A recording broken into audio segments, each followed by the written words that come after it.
하나님 말씀 마태복음 14장 13절에서 21절까지 보도록 하겠습니다. 한 절씩 교독하도록 합니다. 예수께서 들으시고 배를 타고 떠나사 따로 빈들에 가시니 무리가 듣고 여러 고을로부터 걸어서 따라간지라.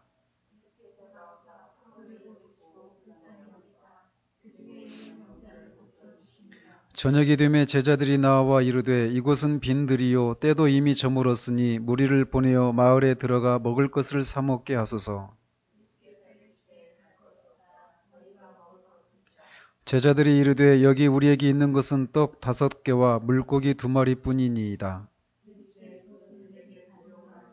무리를 명하여 잔디 위에 앉히시고 떡 5개와 물고기 2마리를 가지사 하늘을 우러러 축사하시고 떡을 떼어 제자들에게 주시매 제자들이 무리에게 주니 같이 먹은 사람은 여자와 어린이 이외에 5,000명이나 되었더라.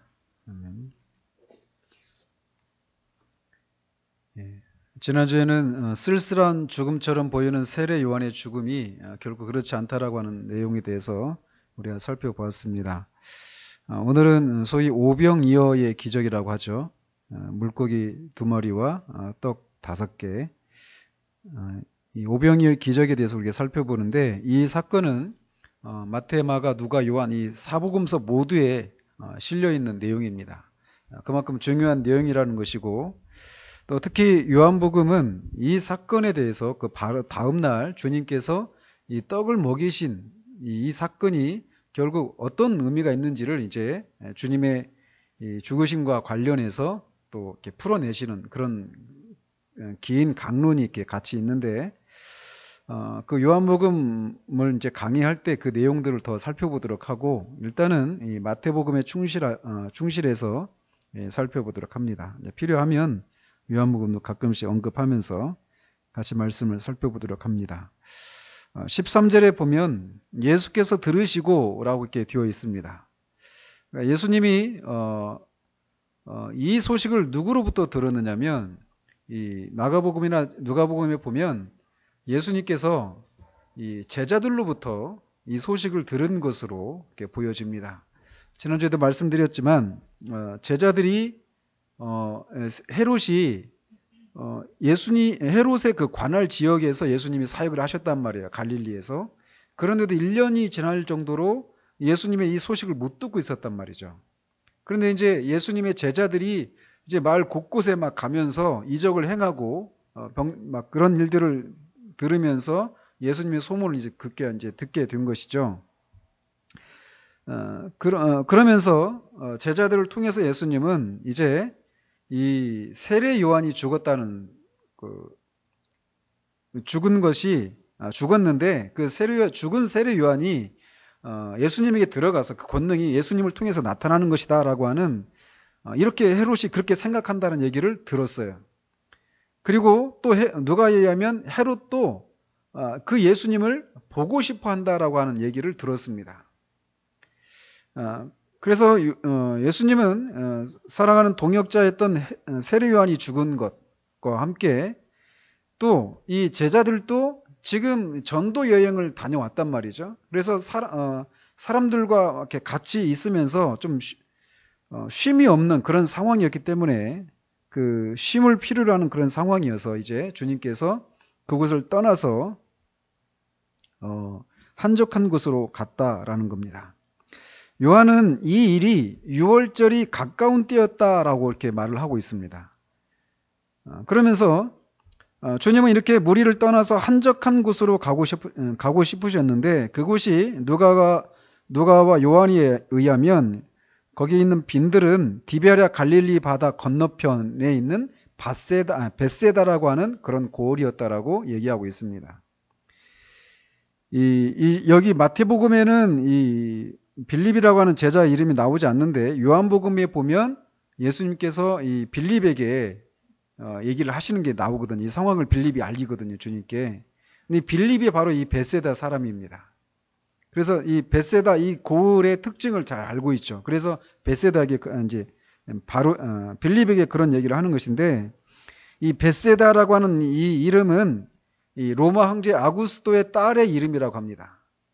근데 이제 아시다시피 이 유대 지역도 로마의 그 식민지였기 때문에 종종 이 로마 황제의 이름을 따서 도시를 건설하고 건물을 짓고 이런 게 있었단 말이에요. 그래서 이 헤롯의 동생이 빌립이잖아요. 그 빌립이 이 베세다라고 하는 이 마을을 재건하고 거기에다가 이 아구스토의 딸의 이름을 이렇게 붙여서 이렇게 불린 동네가 베세다라고 합니다. 어쨌든 예수님은 이렇게 한적한 곳에서 제자들과 지내고 싶으셔서 무리를 떠나 그곳에 가셨지만 예수님의 기적에 깊은 인상을 받은 수많은 무리들이 걸어서 예수님이 계신 곳까지 따라왔다라고 기록을 하고 있습니다. 예수님은 자신을 따르는 큰 무리를 보시고 그들을 불쌍히 여기시고 그들을 맞아들이셨다라고 말하고 있습니다. 요한이 더 구체적으로 이 주님을 따른 사람들의 동기가 무엇인가를 이제 더 주님의 그 말씀을 통해서 더 이렇게 분명하게 얘기하고 있듯이 그들이 주님을 따른 목적은 그렇게 순수한 동기로만 따르지 않았던 것을 보게 됩니다. 그들은 단순한 호기심과 지극히 육적인 동기로 또 병이 낫고자 하는 어떤 이런 주님을 믿는, 그러니까 구원에 이르는 그런 믿음을, 예수님에 대한 그런 믿음을 소유하고 이 주님을 찾은 것이 아니라고 하는 것을 요한복음 6장에서 우리 주님이 얘기하고 있어요. 너희가 나를 찾은 것은 떡을 먹고 배부른 까닭이다 하면서 썩을 육신을 위해서 일하지 말고 썩지 않을 양식을 위해서 일하라, 이런 말씀 하시잖아요. 거기에서도 보는 것처럼 이들의 동기가 그렇게 순수한 동기가 아니었단 말이에요. 그런데도 주님은 그들의 동기가 선하지 못하고 또 말씀드렸다시피 주님 자신이나 제자들도 쉼을 필요로 하는, 그래서 막 지쳐있는 그런 상황임에도 불구하고 그들을 내치지 않으시고 불쌍히 여기시고 그들을 맞이하셨다라는 거예요. 여기서 우리는 우리 주님의 사랑과 동정심을 발견하게 됩니다. 우리는 종종 우리의 육신이 피곤하고 막 지쳐있고 사람들로부터 막 시달려서 지쳐있는 그런 상황에서 있을 때, 그리고 우리의 도움을 필요로 하는 사람의 그 사람의 동기도 그다지 선하지도 않고 이런 사람들이 우리에게 왔을 때 우리가 일반적으로 보이는 방법은 그들을 피하는 거죠. 또는 그냥 뭐 적당한 선에서 그들을 맞이하는 이런 정도가 일반적인 모습이란 말이죠. 그러나 우리 주님은 이렇게 선하지도 않고 주님 자신도 지쳐있는, 그래서 사람들로부터 떨어져서 지낼 필요가 있는 그런 상황 가운데 있는데도 그들을 불쌍히 여기시고 그들을 맞이해 주신다라는 거예요. 그래서 주님은 그들에게 그들 중에 많은 사람들, 그들 중에 온 사람들 중에는 병자들도 있어서 병자들도 고쳐주시고 또 마가나 누가에 의하면 하나님 나라에 대한 이 가르침들을 그들에게도 베풀어 주셨습니다. 그 일은 저녁까지 이어졌던 것으로 보여집니다. 그러자 제자들이 주님께 나와서 이곳은 빈들이고 이미 저녁이 되었으니까 무리를 보내어 마을에 들어가서 먹을 것을 사 먹게 하소서라고 말씀을 드렸어요. 근데 마태는 이렇게 제자들이 이런 말을 하기 전에 더 추가적으로 주님과 주고받은 말씀이 있는데 그걸 생략하고 있어요. 근데 요한은 이것을 더 상세하게 기록하고 있는데 주님께서 먼저 빌립에게 우리가 어디서 떡을 사서 이 사람들을 먹게 하겠느냐 이렇게 먼저 물었다고 기록하고 있습니다. 말씀드렸다시피 빌립은 이 동네 사람이거든요. 그러니까 그래서 빌립에게 물으신 건데, 그러면서 주님이 요한은 또 기록하기를 빌립에게 이렇게 물으신 이유는 주님이 어떻게 하실 것을 아시고 물었다라고 말씀하고 계셔요. 그러니까 주님은 이미 이렇게 하실 것을 이제 이 사람들을 이적을 통해서 먹이시겠다라고 하는 것을 아시고 계셔요. 그런 계획을 갖고 계시는데 빌립에게 이렇게 물었다라는 것이죠. 그러면서 또 이 과정을 통해서 빌립의 믿음을 또 이렇게 훈련하시는 이런 목적도 가지고 있었다라고 스펄전은 얘기합니다. 그래서 주님이 빌립아, 우리가 어디서 떡을 사서 이 사람들을 먹일 수 있겠느냐 이렇게 물었을 때 그가 정말 온전한 믿음을 가진 사람이었다면, 충분한 믿음을 가진 사람이었다면 주님이 이들을 먹이실 수 있습니다, 이렇게 대답을 했을 거란 말이란 거죠. 그러나 그에게는 아직 그럴 만한 믿음이 없었습니다. 우리가 알다시피 빌립은 요한복음 14장, 즉 주님이 잡히시기 전날 밤이거든요. 그때도 빌립이 주님에게 주님, 주여 우리에게 아버지를 보여주시옵소서, 그러면 우리가 만족하겠습니다, 이렇게 요구합니다. 그러니까 주님의 대답은 빌립아, 내가 너희와 3년 동안이나 같이 있었는데 아직도 나에게 아버지를 보여달라고 하느냐? 나를 본 자는 아버지를 보았다, 이렇게 말씀하십니다. 즉 주님이 하나님이시라는 거예요. 보이지 않는 하나님을 나타내시는 육체로 오신 하나님이시다라고 하는 것을 거기에서 말씀하고 계시단 말이죠. 근데 이 일은 주님이 잡히시기 1년 전에 6월절 가까운 시기에 일어난 일이에요. 그래서 빌립에게는 1년 뒤에 있는 그 믿음마저도 없는 아직 연약한 그런 상태 가운데 있었다라고 하는 것을 말해준다라는 거죠. 그래서 빌립은 아직 눈에 보이는 것들 너머의 것들에 대해서는 아직 눈이 열리지 않은 것이에요. 그래서 어디서 이 사람들에게 먹을 것을 사줄 수 있느냐라고 하는 이 주님의 이 물음에 이렇게 많은 사람들에게 조금씩 먹인다 치더라도 200데나리온이나 되는 돈도 부족합니다, 이렇게 얘기하는 거예요. 한 데나리온이 이 노동자 하루 품삯이니까 엄청나게 많은 돈이잖아요. 그러면서 빌립의 대답은 이들이 그냥 알아서 마을에 각자 들어가서 각자 먹을 것을 사게 하라고 건의를 드린 겁니다. 왜냐하면 제자들에게도 그런 돈이 없었거든요. 그러자 주님은 그럴 것 없다, 너희가 그들에게 먹을 것을 주라, 이렇게 말씀하십니다. 돈도 없어요. 먹을 것도 당연히 없습니다. 그런데 이 수많은 사람, 그 사람들에게 먹을 것을 직접 주라, 이렇게 말씀하셨을 때 제자들은 매우 당황했을 것이 분명합니다. 그것은 이 많은 돈이 들어가는 것도 들어가서 이 돈도 없는 것 때문에도 당황했겠지만, 이 작고 한적한 마을에 갑자기 이렇게 많은 사람들이 먹을 수 있는 음식이 있을까? 이런 것에서도 아마 당황을 했을 거라고 생각을 합니다. 그러자 베드로의 동생 안드레가 어떤 소년이 보리떡 5개와 물고기 2마리를 가지고 있다라고 하는 것을 알려줘요. 그러나 이 사실을 알려주는 것은 이것이면 주님이 충분히 이 사람들을 먹일 수 있습니다라고 하는 이런 믿음으로 보여줬다기보다도 누구 코에 붙이겠습니까, 이거에, 이런 어떤 것으로 얘기를 했다라고 볼 수 있습니다. 그래서 이것이 얼마나 도움이 되겠느냐라고 하니까 주님은 그것을 자신에게로 내게 가져오라 라고 말씀을 하십니다. 그리고 사람들을 이 잔디밭에 50명씩 100명씩 둘러앉게 하시고 그것을 들어서 하나님께 축사하시고 제자들에게 시켜서 각 사람들에게 나눠주라고 명령을 하십니다.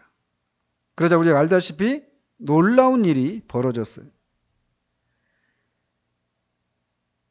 떡이 언제 이 떡 5개가 갑자기 막 커졌는지, 또는 똑같은 떡이 계속 주면 또 생기고 또 생기고 이렇게 했는지 우리는 정확히 모릅니다. 그리고 주님이 주라 할 때 그게 일어난 것인지, 아니면 제자들이 줄 때 받으면 생기고 받으면 생기고 했는지 그것도 우리는 모릅니다. 마찬가지로 물고기도 언제 그렇게 늘어났는지 알 수는 없습니다. 그러나 겨우 어린아이 1명이 먹을 만한 양을 가지고 남자 어른들만 5,000명이 넘는 사람들이 배부르게 먹는 그런 기적이 일어난 것입니다. 거기에 여자와 어린아이들 또 있었어요. 이 보리떡을 가져온 아이도 어린아이였으니까 말이죠.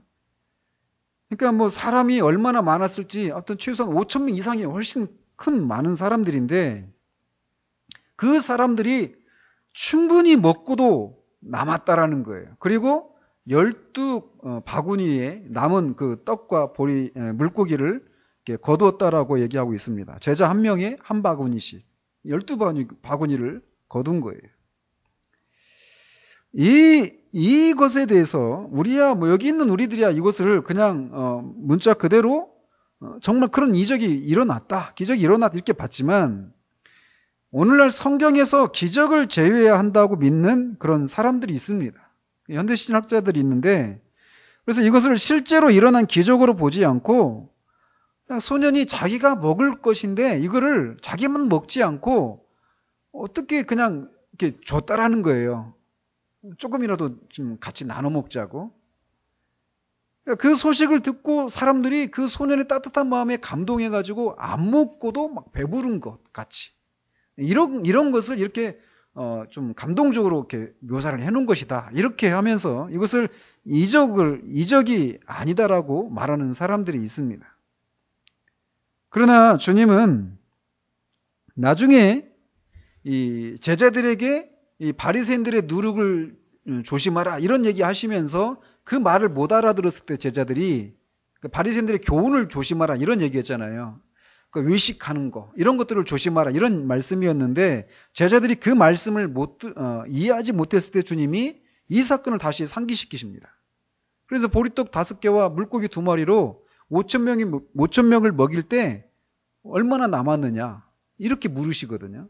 그러니까 실제로 이들이 먹고 배불렀고 남은 것이에요. 그러니까 실제로 주님이 그런 일들이 일어났기 때문에 이 사람들도 이 이적을 경험했던 이 사람들이 이분이야말로 우리가 기다려왔던 그 선지자가 아니냐라고 말하면서 주님을 그들의 임금 삼으려고 막 했단 말이죠. 그러니까 그 소년의 사랑에 감동해가지고 그냥 그 소년이 그들에게 어떤 주인공이 된 것이 아니라 주님을 그 선지자다. 우리가 기다려왔던 선지자들이 계속 예언해왔던 바로 그 선지자다 하면서 이 주님을 왕으로 삼으려고 했다라는 것입니다. 그러나 요한은 주님이 홀로 그 사람들을 떠나서 하나님 앞에 홀로 나가셨다라고 기록을 하고 있습니다. 따라서 우리는 여기서 분명히 이것은 이적이었고 그 이적은 주님이 육신을 입으신 하나님이시다라고 하는 것을 우리에게 보여주고 있는 것입니다. 매우 적은 사람이나 먹기에도 충분하지 않은 양을 가지고 그분은 수천 명의 사람들의 배를 채워주셨어요. 보리떡 1개를 가지고 5개를 가지고 5천 명 이상이 먹었으니까 그 보리떡 하나 가지고 뭐 1,000명 이상의 사람들이 먹은 것이죠. 남은 것도 뭐 12바구니니까. 이것을 통해서 우리가 이렇게 알 수 있는 것은 그분은 모든 육체에게 일용할 양식을 주시는 하나님이시다라고 하는 것을 이 사건을 통해서 보게 되는 것입니다. 1차적으로 우리에게 보여주는 것은 바로 이거예요. 주님이 하나님이시다. 신성을 가지신 분이시다. 이것을 우리에게 보여주는데 말씀드렸다시피 이 사건 다음 날 이 임금으로 삼으려고 하는 그 주님을 왕으로 삼으려고 할 때 주님이 피하시고 또 강을 건너가는데 또 사람들이 찾아왔거든요. 그래서 수많은 사람들이 또 찾아왔는데 그들에게 이 육신의 떡이 아니라 하늘로부터 온 떡에 대한 말씀을 하시면서 자신의 살을 먹고 피를 마셔야 영생을 얻는다. 이런 교훈을 베푸십니다. 아마 지금 이 사건 현장에 있었던 사람들은 좀 전에 말씀드린 것처럼 6월절이 가까운 때였거든요. 그러니까 이 벳사다 그 마을에 사는 사람도 있었고 주변 마을 사람들도 있었고 그들 중에는 이 6월절에 예루살렘에 가서 제사를 드려야 되잖아요. 그죠? 그래서 6월절에 예루살렘으로 올라가고 있었던 그런 사람들도 분명히 있었을 것이에요. 그리고 이 장소는 벳세다라고 하는 광야였어요. 광야에서 떡을 먹는 거예요. 자연스럽게 유월절과 또 광야와 떡 이런 것들이 어우러져서 이 사람들은 분명히 이 자신들의 조상들이 이 광야에서 하늘로부터 내려온 만나를 먹은 사건을 떠올렸을 거란 말이에요. 그래서 요한복음 6장에서도 그런 얘기를 하는 거예요. 유대인들이 우리 조상들은 하늘로부터 온 그 양식을 먹었다. 당신이 하늘로부터 왔다라는 표가 뭐냐? 이렇게 물으면서 그 얘기를 하거든요. 자, 그런데 어쨌든 그런 질문을 주고 받으시는 과정 가운데서 주님은 이렇게 이 육신의 떡, 너희들의 육신의 배를 배불리는 떡, 이 썩을 양식을 위해서 일하지 말고 이 썩지 않을 양식을 위해서 일하라. 이렇게 얘기하시면서 그 떡이 하늘로부터 내려온 떡인 나를 먹어야 된다. 내 피를 마셔야 된다. 즉, 이 얘기는 나를 믿어야 한다. 이 말씀입니다. 나를 믿어야만 영생을 얻는다. 구원을 얻는다. 이런 얘기를 하신 거예요. 그러니까 결국 이 겉으로 보여지는 사건은 이 사건이 주님이 긍휼과 자비가 풍성하셔서 그 불순한 동기를 가지고 온 사람들의 육신의 배까지도 채워주시는 신성한 능력을 가지신 하나님이시다. 이런 것을 말해주면서 또 동시에 사람들의 영혼의 만족을 충족시켜 주시는 영혼의 구원과도 관련된 사건이다라고 하는 것을 우리가 여기서 또 알 수 있다는 것입니다. 그래서 그런 각도로 이제 거기에 등장하는 사람들을 이제 보시면 이제 그들의 각각의 상황들이 이제 또 다른 시각으로 보여진다는 것입니다. 먼저 여기에는 배고픈 많은 무리들이 있어요. 그들의 동기는 불순합니다. 그들은 병에 시달리고 있는 사람들도 있었고 주님을 믿지 않는 사람들이 대부분이었어요. 즉 이들은 모든 인간을 상징한다라고 말할 수 있다는 것입니다. 그들은 멸망해 가고 광야와 같은 세상에서 굶주리고 있는 죄인들을 가리킵니다. 그들은 무력하고 절망적이어서 파멸의 길로 치닫고 있는 큰 무리의 죄인들을 가리키는 거예요. 이들은 광야에서 목자 잃은 양같이 유리방황하며 그릇 행하여서 각기 제 길로 다니고 있는 길 잃은 양들을 나타냅니다. 근데 문제는 자신이 이렇다는 것조차 모르고 있는 것이죠. 이들이. 즉 이들은 아주 큰 무리들이에요. 큰 불신자들의 무리들이다라는 것입니다. 그들이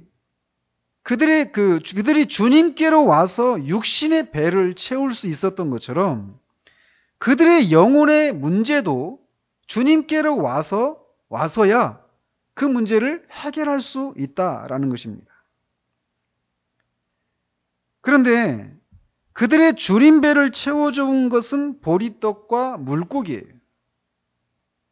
즉, 그 물고기를 먹어야 그들의 육신이 줄이지 않고 살 수 있다라고 하는 것은 요한복음에서 주님이 말씀하신 것처럼 죄인들을 위해서 세상 죄를 지시고 그 죄인들을 대신해서 희생하신 그리스도의 십자가의 죽음을 상징한다라는 겁니다. 이 보리떡과 물고기는.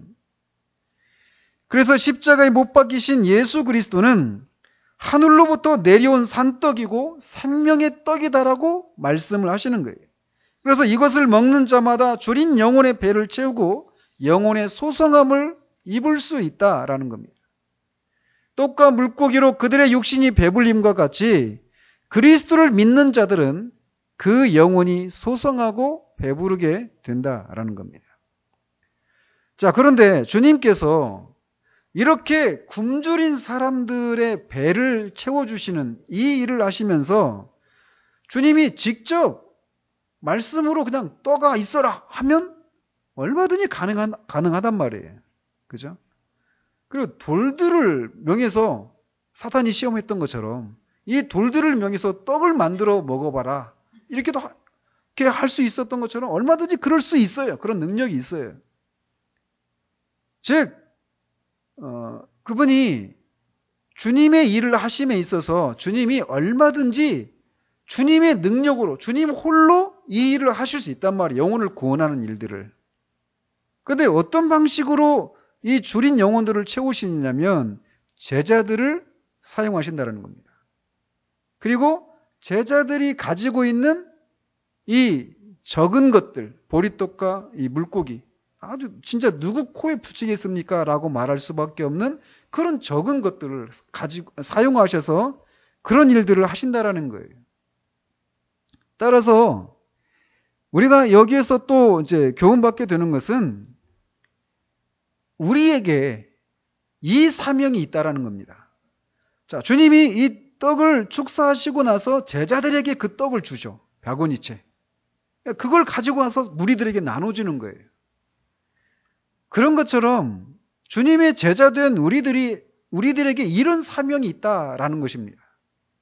굶주리고 죽어가는 영혼들이 빌립이 말하는 것처럼 각자 알아서 마을에 들어가서 각자 먹을 걸 사게 하십시오. 이렇게 하면서 우리가 그들에게 공급해 줄 수 있는 그런 자원이 우리 가운데 없습니다. 우리는 그렇게 하기에는 충분한 능력이 없습니다. 라고 하면서 그들의 상황에 대해서 우리가 그냥 제3자의 입장에서 서서 그들의 그 상황이 스스로 자초한 것이니까 스스로 책임을 지게 하십시오. 이런 태도가 아니라 주님으로부터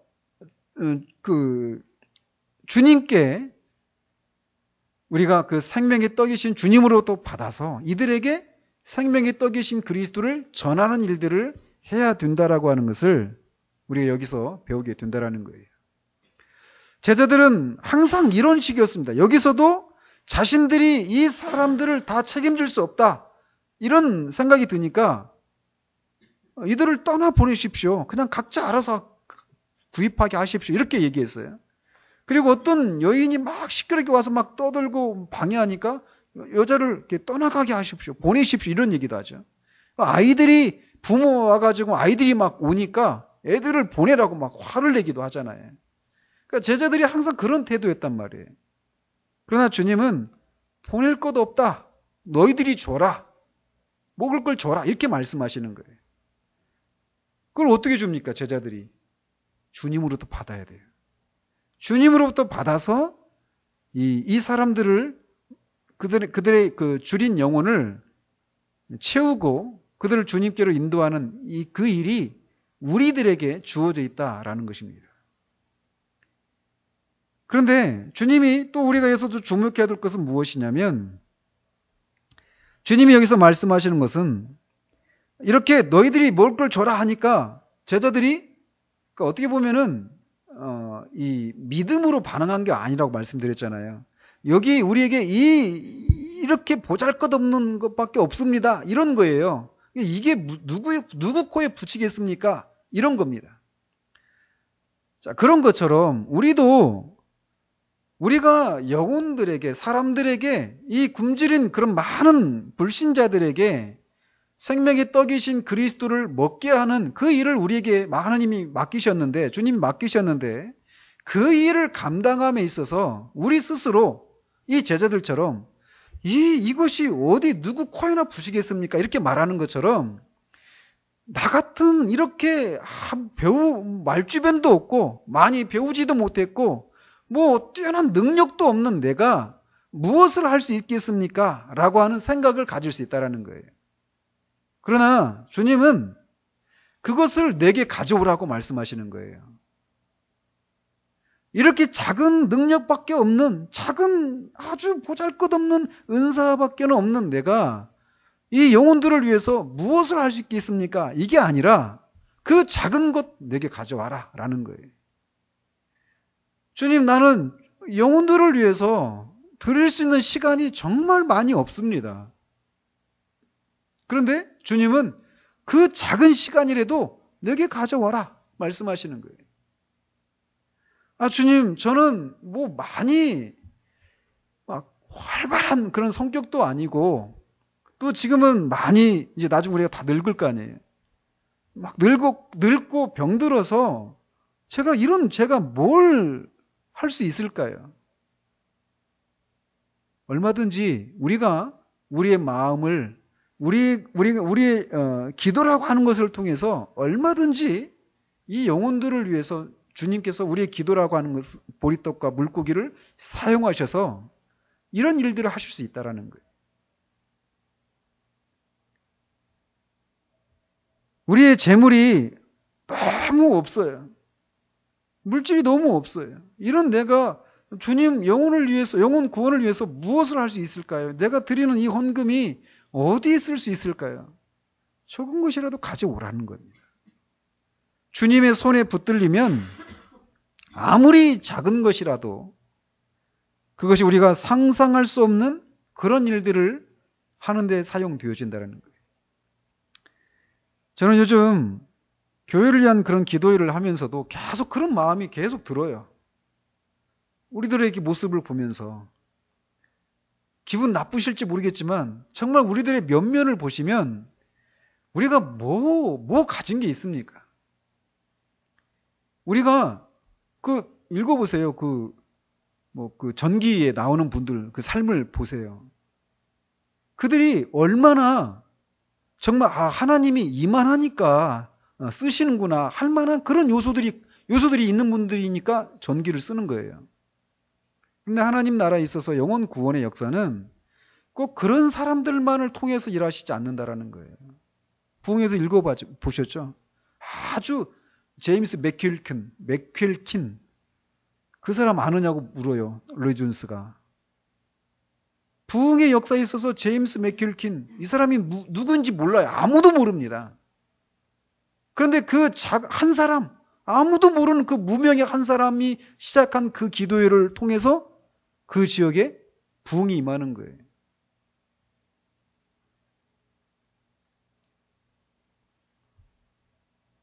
모세가 들고 있었던 지팡이, 그 지팡이는 다 죽은 나무로 만드는 거예요. 그죠? 죽은 나무로 만드는 거예요, 지팡이는. 근데 그 죽은 나무인 지팡이, 양떼를 치던 그 지팡이가 홍해를 가르고, 그죠? 반석을 치니까 물이 나오고, 주님의 손에 붙들리면 그렇게 되는 거예요. 주님의 손에 붙들리면 우리 보기에는 우리 자신조차도 그리고 다른 사람도 우리 자신을 보면서 저 사람에게서 무슨 선한 것이 나오겠어? 저 사람을 통해서 또는 저런 교회를 통해서 무슨 선한 일이 일어나겠어? 이런 생각을 할 수 있단 말이에요. 그러나 내게 가져오라고 주님 말씀하시는 거예요. 내게 가져오라. 그러면 주님이 그것을 사용하신다라는 거예요. 문제는 안 가져온다는 거죠. 여기서 보리떡 5개, 물고기 2마리, 그리고 모여있는 최소한 5,000명 이상, 10,000명도 넘을 수도 있어요. 그 사람에게 비하면 아무것도 아니죠. 마찬가지로 우리 한 사람이 심지어는 우리 가족들 안에서도 그렇잖아요. 불신 가족들 안에서도 우리는 얼마나 작습니까? 또 직장, 학교 안에서, 세상 안에서 우리는 얼마나 작냐라는 거예요. 그러나 우리를 주님께 드리면, 그리고 주님이 그것을 쓰시면 아무도 이것을 상상할 수 없었어요. 이 일을. 그런 일이 일어난다라는 것이죠. 우리 개인이 그러해야 될 뿐만 아니라 교회도 그러해야 한다라는 겁니다. 교회도. 스펄전 목사님이 이런 얘기를 해요. 이 교회도 이렇게 교회가 가지고 있는 그런 재물과 그런 사람과 이런 모든 시간과 기도 이런 모든 것들을 이 영혼을 이 굶주려가고 죽어가는 이 영혼들에게 생명의 떡이신 주님을 전해야 되는 일들을 해야 된다. 이런 얘기를 하면서 마치 교회가 자기 교회가 이 세상에 하나밖에 없는 것처럼 해야 된다라고 얘기를 해요. 저는 굉장히 큰 도전을 받습니다. 그러니까 우리 교회가 아니어도 다른 교회가 하겠지 이런 게 아니라 우리 교회밖에 없는 것처럼. 그래서 우리 교회가 감당하지 않으면 안 되는 그런 정신으로 해야 된다라고 얘기를 하는데 제가 정신이 번쩍 나고 정말 큰 도전을 받습니다. 우리가 아직은 우리 자신도 추스르지 못하는 그런 처지이지만 우리가 해야 될 이유가 무엇일까요? 교회가 존재하는 이유는 그냥 우리들끼리, 저도 이런 면에서 제가 굉장히 큰 하나님 앞에 큰 이렇게 반성과 회개를 하고 있는 상황인데, 정말 우리들끼리 있는 이런 것으로 우리들끼리 주신 은혜를 감사하고 예배하고 즐거워하는 것으로 남아 있어서는 안 돼요. 밖에 큰 무리들이 있습니다. 그들에게 우리는 생명의 떡을 전해야 돼요. 주님이 우리 연약한 교회, 또 연약한 우리 한 사람 한 사람, 우리가 가지고 있는 아주 작은 그런 재능과 작은 물질과 시간과 기도에 있어서도 너무나 우리는 아주 어린아이 수준에 머물러 있죠. 기도의 세계에 있어서도. 그러나 그거라도 이게 가져오라고 말씀하셔요. 주님이 그런 우리를 쓰셔서 이 죽어가는 이 멸망의 시대에 정말 많은 영혼들이 주님께로 돌아오는 그런 일들에 우리의 드림을 통해서 그런 일들이 일어나는 그런 것에 우리가 쓰임받는 우리 모두 되어지기를 우리 주님의 이름으로 축원드립니다.